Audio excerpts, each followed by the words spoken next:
what has been, and I really surprised, I was exceptionally surprised when you said that there's no real laws in Massachusetts regulating it. I was shocked, just completely shocked, because I can't imagine Massachusetts not regulating everything down to the last, how many minutes they're allowed to have a bathroom break in your homeschooling. So, I guess speak to that a little bit if you could, please. And that's open to anybody on the panel. I'll jump in. There were no laws anywhere in the United States that said you can't homeschool your child. And that was one of the great loopholes that John Holt saw in 1976, and jump through it as much as you can. And then throughout the 80s, they started to pass laws. In fact, there've been debates. I mean, Mass Hope and us, we've gotten together to talk. Do we want this? Because some national groups want us to have it. It's easier if you just have a law, and then we can come in and fight from the top down. But then from the top down, they shut us all down. And so we've been flourishing this way in Massachusetts, even though some people say, believe that we're the most tightly regulated. Unschooling, Christian homeschooling, charter school. I mean, we have a wide variety going on in Massachusetts. But our reputation, I guess, gets in the way. But yeah, other states have gone down there, but Massachusetts is one of the few. I think there's 11 that don't have laws still. That's just the way it is. I mean, think about it. I mean, it's just because of the compulsory education laws that people started to toe the line. But Massachusetts and New England, it's just, in spite of the statism of liberal New England states, has this tradition of working on a very granular level. We don't do things by county, we do things by towns. Yeah. There's no place in Massachusetts where you're not in a town. It's not true of other parts of the country. Mm-hmm. So, we have school committees, and we have local fire departments, and we have municipal this, and it could be as corrupt as anything, but at least you operate on that level. Right. I'm wondering what's going down the pike. I wanted to quote Kevin Williams, because this is one of my favorite pieces, where he says, "There's exactly one authentically radical social movement of any significance in the United States, and it does not occupy the Tea Party or the Ron Paul faction. It is homeschoolers who, by the simple act of instructing their children at home, pose an intellectual, moral, and political challenge to the government monopoly schools, which are one of our most fundamental institutions and one of our most dysfunctional. Like all radical movements, homeschoolers drive the establishment bats." Mm-hmm. And I heard a question, and Mike Ferris from the Homeschooling Legal Defense asked what he thought the future was. He was sort of balancedly, not quite saying that. He says it might go well, especially if the number of parents expand, but I see the warning sign. I see where they will attack us. He said, because I read the academic articles, and they say, one day they're going to say, teaching kids traditional Christian morality is child abuse, because you're not teaching them that, in favor of gay marriage, and that's how they will go after that the parents are abusing them by teaching them kind of hate speech. I think there's a big irony here, because what happens is, for being one of the bluest states, mm-hmm. what you have here is a situation where, being an approval state, we're classified as one of the most restrictive in the country. On paper. On paper, mm-hmm. which is basically a great cover, because what's going to happen is the 12, 11, or 12 states that have no laws are probably going to be the first where somebody's going to come in and say, that's what's going on here. Because the administrative state will do it without any laws passed at all. Right, my response is, we're an approval state. Superintendents approved it. We're off the, you basically have that approval right, and you gave it to us. So don't look at me if something goes wrong. You've approved it. I think it's a nice situation to be in right now. You're always talking about policy and practice, mm-hmm. and the way we're practicing right now is, I think, pretty good for the state of Massachusetts. I think those 11 states are going to be the ones with the targets on their back. Just to maybe. Chris? I'd like to ask a question of at least the first three, maybe Sam. my observation is, watching homeschooled friends, is that there's a certain amount of spiritual, cultural confidence capital that makes people comfortable enough to make that step. Is it possible to come up with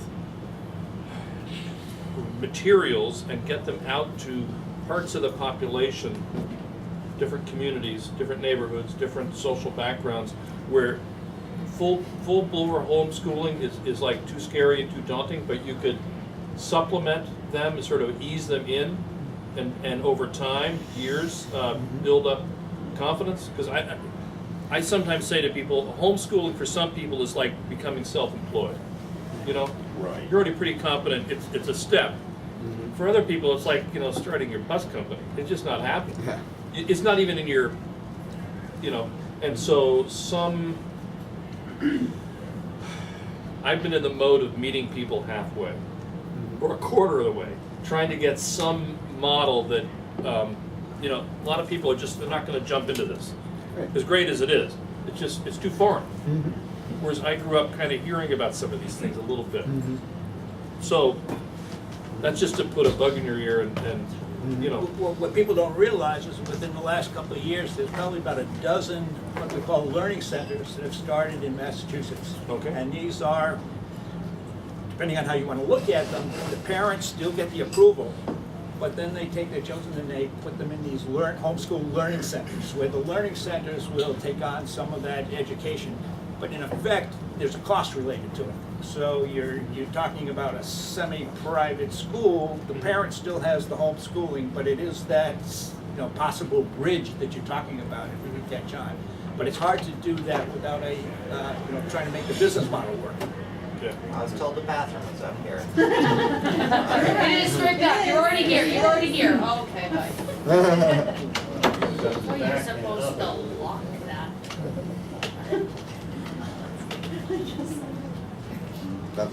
Yeah, I was gonna say, and I think the issue too is depending on the level of the child's education. I think even parents, I see even homeschooling parents who move out of homeschooling once they hit high school because it's like, oh my word, I can't do this anymore. You know, I can teach them the basic reading, writing, and math stuff, but all this high school stuff is like way beyond me, so I must subject them back to the public school teacher, you know, the setting to be able to. And again, the biggest thing is you talk about the learning centers. Also, we've seen through our support groups, co-ops, homeschool co-ops, where moms actually get together once a week. Sometimes it's more. Again, you don't want to. The co-op becomes a private Christian school, you know. But again, once a week, my daughters have taken advantage of co-op classes and such where, you know, advanced writing skills or sciences or different things that are taught. There are ways actually to kind of build that support in to encourage parents that it is actually doable, you know. So that's certainly an option as well. So some other things that I'm aware of. I mean, I know, remember back in the 80s, the New York State Christian group, LEA, Loving Education at Home, they would assign someone to new homeschoolers to help them during their first year. And I know that if you have a teenage homeschooler, and you know, there's North Star. I thought I saw some literature about that. It's in Hadley, Massachusetts. And what happens is exactly as Malcolm was saying. A lot of parents lose their faith in their ability. Like, oh gosh, you know, how am I going to teach chemistry? You know, well, you know, the kids, high schools can be like the worst experience of school for most kids. So yeah, it's a real dangerous sort of situation. So you know, these kids are in high school. Burned in high school, man. Yeah, well, yeah, and then these parents hear from the kids they want to come out of high school and they don't want to homeschool. And what do? Well, Ken has come up with this model called North Star, where he tells the parents and works with them to get the child legally homeschooled because they can't enroll in North Star under the age of 18 unless they're homeschooled. So then they get homeschooled, and then they're able to go to North Star and either take the classes that are there, partake in whatever activities are going on, and it's sort of like a drop-in center, you know. It's not a school. A lot of the activities and stuff are organized by the kids. Yeah, but they also have like teachers who they pay to come in every day too and do stuff, and you know, kids sign up for that. But that's another way that, you know, you get the parents and, you know, who are not likely to homeschool. And then there's all these middle grounds, when we talk about the learning centers, but I know like there's virtual schools and, you know, the Department of Education, we were talking about this at dinner. If you look at like we're talking about the numbers of homeschoolers. Well, the Department of Education, when they do the census of homeschoolers, which they've been doing since about 1999, and the number went from, I think it was 800,000 children being homeschooled in 1999 to the latest survey, which I think was 2007, it was like 1.8 million. So I mean, that's an incredible amount of growth. You know, whether they're overestimated or underestimated, I don't know, but if you look at the numbers, they say that they consider someone a homeschooler who spends less than 25 hours in school. Huh. Yeah, and so that made me wonder, like, so is this number inflated or what? And then of course there's so many people who don't want to let, you know, when we, in the 80s, we called them underground homeschoolers because they didn't want to come up, and we used to mail issues, we call them brown paper wrapper subscribers. We had about 100 of them. You know, no identifying features, we went in a brown paper wrapper, no return address, and sent out Growing Without Schooling magazine. Parents have been persecuted. I have an old Life magazine that's over 50 years old, and the article in the editorial section from about 1959 is these parents who got thrown into jail for homeschooling their kid. Ironically, they were both school teachers.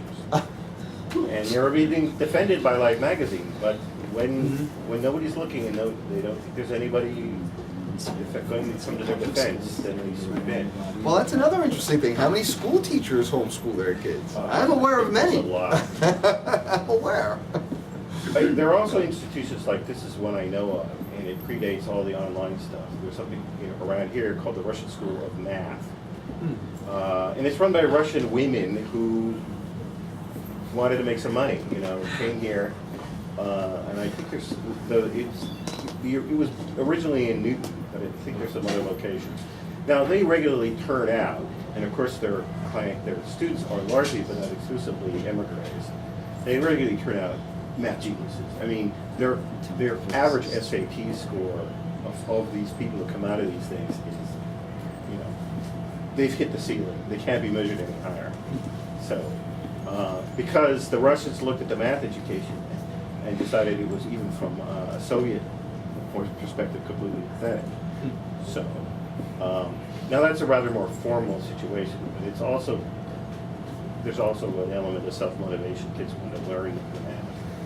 So, but I mean, if I had a child, I would send them there because I know they would get a math education would mean they would never not be able to learn.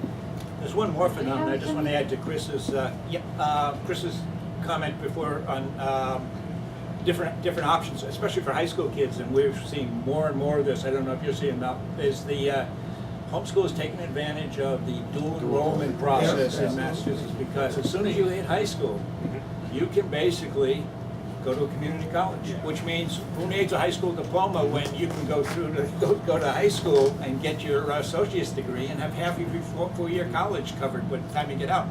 And I've talked to a couple of people with community colleges, and they just love working with homeschoolers because the parent is not only the principal, but is also the guidance counselor.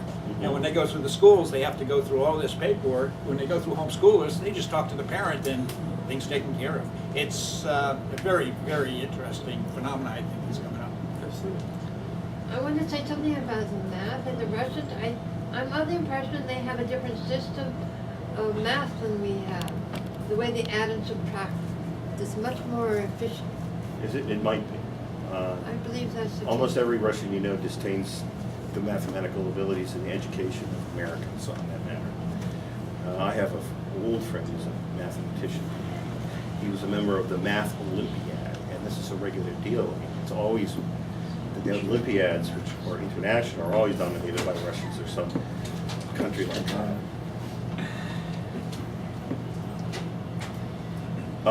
So can I just ask, this goes to, I think it's Sam at the end, the public schools have just become indoctrination centers, and is the homeschooling, I mean, actually coincidentally, right before I came here, I think North Carolina, I just got an email from Heritage that said that homeschoolers now outnumber kids that go to private schools in North Carolina, and they had all sorts of statistics in terms of why people homeschool, you know, the bullying atmosphere, moral, religious beliefs, and then the third one was, I can't remember, but anyway, because I just read it quickly. But, I mean, public schools become such an indoctrination center for, you know, climate change, for, you know, they sing Obama songs or whatever. I don't know what they do there anymore. And so to what extent are you doing what you're doing because it's a backlash from that? I mean, obviously that's not a real education. It's an indoctrination. I guess that's sort of, where does that come into your thinking, or you don't care about any of what goes on in public school? Because, Is there another question for me? well, a little First bit, of all. a little bit, because, I mean, clearly over the last 100 years, we've had this nudge of increasing Well, socialism, communism being, the schools have yeah. been infiltrated, particularly the Harvard, Columbia, all these schools have been, you can't get tenureship unless you have the same Well, ideas and the ideology. public schools are just places for indoctrination. That's all they are. I mean, they're trying to control the future. The progressives, the liberals want to control the future, so they've got to control the young people. And that's why they believe in such things as climate change. I mean, it's very hard to say what's going to happen to this country. The minds of the people, you know, we live in a remarkable age of tremendous technological advantages. I mean, it's going to be very tough for the government to control people because they're not turning out the way they want them. They're becoming wild.